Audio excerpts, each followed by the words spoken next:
Hi guys, I'm going to help you with your Unit 5 rate reaction lab, which is on page 43 of your laboratory manual. You'll definitely want to turn to that because it has all of the instructions as well as the details about what components you need to put in each mixture. So unfortunately I don't have my husband here with me today to move the camera, so for most of the time my face is going to be cut off, and it probably is right now. So in preparation for this lab, make sure you put on your goggles and your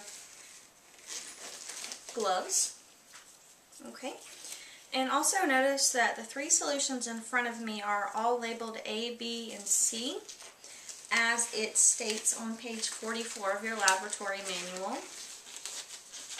As well as the graduated cylinders, you will see that each one of the graduated cylinders is also labeled A, B, or C, and that depends on which of the solutions I'm going to be putting in that graduated cylinder, and that's just so that you're not contaminating the solutions. The other tools that you're going to need are materials, pipette.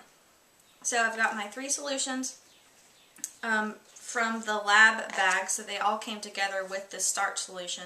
And then I have three graduated cylinders, pipettes, and then it also says I need a 100 milliliter beaker to do my experiment, a stopwatch, and then I also have a beaker full of water because I'm going to need to use this for the dilutions of the mixtures. So the first thing that I did was label. The second thing was, if you look in the instructions at the bottom of page 44, number 3, it said that the ammonium peroxydisulfate does not ship very well as a solution, so you have to add 400 milliliters of water before you begin the experiments, and then make sure you mix it up well so everything is dissolved. Alright, so the first thing that you're going to do, if you look under the procedure on page 45, is to use the table at the bottom that you see there to determine how much of the potassium iodide, water, sodium thiosulfate, ammonium persulfate, and water in solution C that you're going to mix together in order to have your reaction. Now, the instructions also say that you're going to do 2 trials of each one of these mixtures. We're only going to do 1, so you're going to do this a total of 7 times. And it seems pretty tedious, but it's simple, so it's not complicated. You'll just be making solutions at various concentrations and then testing them with the stopwatch to see how fast the reactions proceed. So the first thing that you're going to do is make mixture number 1. So it says amount of solution A, 0.2 molar potassium iodide, and it wants 20 milliliters. So I'm going to take solution A, which is this, and measure out 20 milliliters.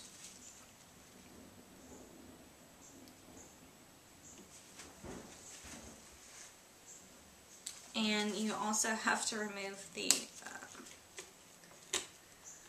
lid.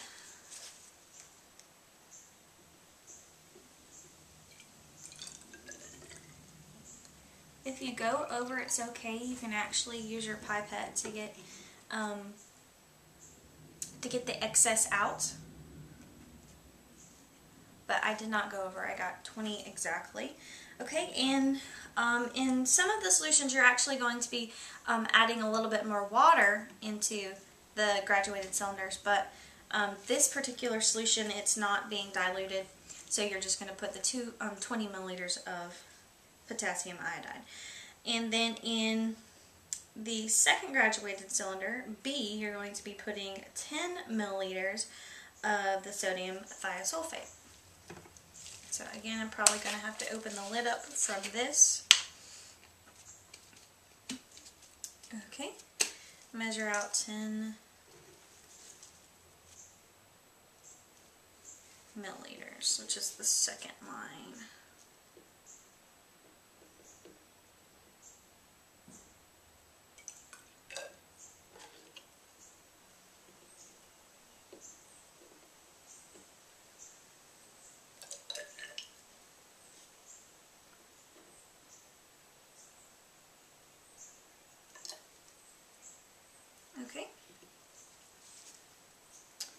And then it also tells me that I'm going to be measuring out 20 milliliters of the ammonium persulfate, and I'm going to put that in my third graduated cylinder.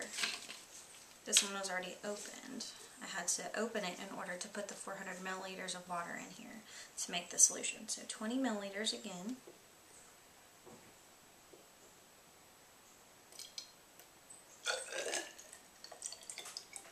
I actually had a hole in the bottom of one of mine, and I had to glue it, so hopefully it holds.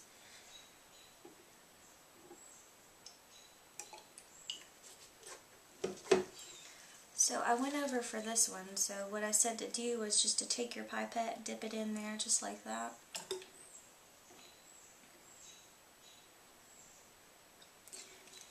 And you're not actually supposed to put it back in the bottle like that, but I know I'm not contaminating the solution because the pipette is clean. Okay, and then it tells me that on page 46, number 2, that the first thing I'm going to do is pour the 10 milliliters of solution B into the beaker, okay? And then I add 5 drops of the starch solution. 1, 2, 3, 4, 5, okay? And if you don't know how to use the stopwatch, because once we put A and C into the beaker with B, we have to time it to see how long it's going to take before the solution changes color. And once it changes color, you have to stop, and then you record the time that it took. And so what you're actually recording for this lab is 7 times. So on the right hand side, you should see something that says start and stop. In order to start it, obviously you have to be in the stopwatch mode, which is the middle button. You hit the start button. In order to stop it, you hit the start button again, and then when you need to reset it, it has to be stopped. You hit the reset button and it goes back to 0. So stop or start, then you have to hit stop, so you hit the start button again and then hit reset. Okay, so I've got my stopwatch ready so that I can pour my 2 solutions into this beaker and then immediately hit the start. Okay. Let's see, do I need to be stirring it at all?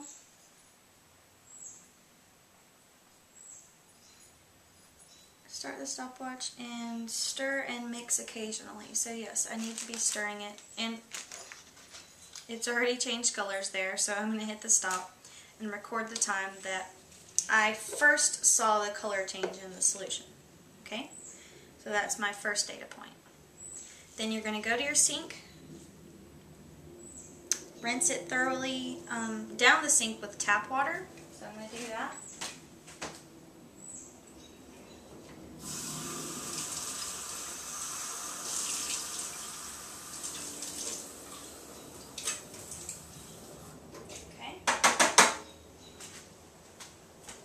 And I think this lab actually tells you need distilled water, DI water, and it didn't give us any DI water, so you're just going to use tap water. That's what is in my beaker that I used. Okay, so I'm going to show you how to do the second one because it requires that you also add water. Then I'll let you do 3, 4, 5, 6, and 7 on your own. So remember, for those, all you're doing is recording the time that it takes for those 3 chemicals that you're putting together in the beaker to react. So let's do mixture 2, and then I'll let you guys do 3 through 7. Okay, so I need to make sure that I'm not contaminating anything, that I'm putting solution A in the graduated cylinder that's labeled A. That's actually labeled B. Okay, so I've got them fixed properly now.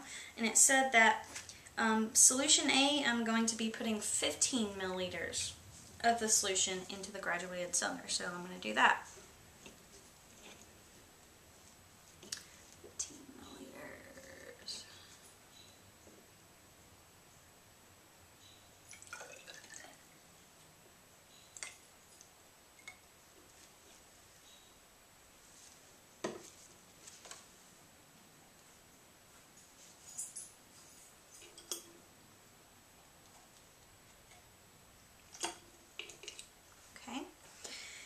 into this same graduated cylinder, it wants me to add 5 milliliters of water. Okay, and you're just going to make it go from the 15 milliliter mark to the 20 milliliter mark, and that's how you know that you're adding 5 milliliters, so 15 to 20.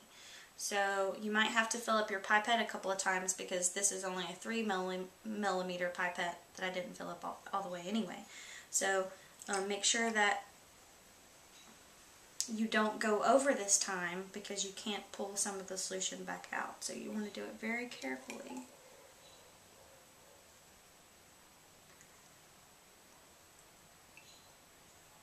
One more time. Okay. So I've got my solution A. Again, all I have to do for solution B is add 10 milliliters, which is the same for all of these trials.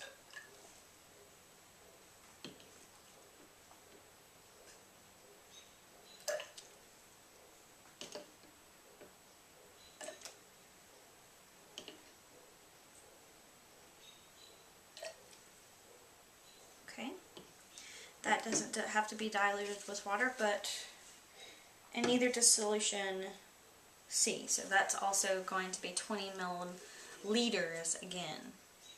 So that's the fourth line from the bottom.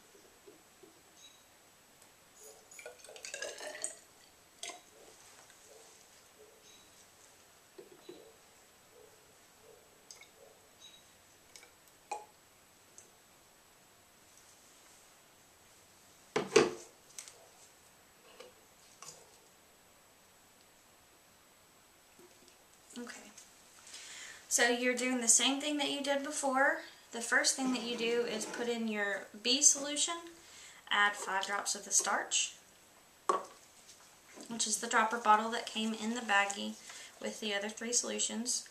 1, 2, 3, 4, 5. Okay,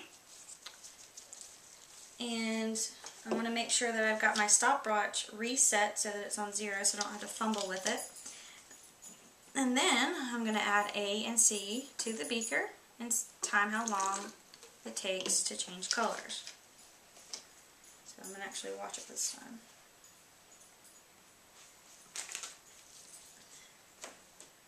Mixy, mixy.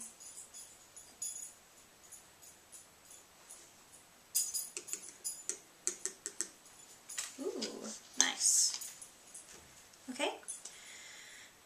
So I stopped it because it changed colors, and I'm going to record that time, and those times that you record, those 7 times that you record from this lab, are what you're going to use to answer the analysis question on the lab template, which is in the Dropbox in the Unit 5 folder. Okay, so let us know if you have any questions, KMail, IM, or the homework help section, which is the raise your hand section, discussion thread.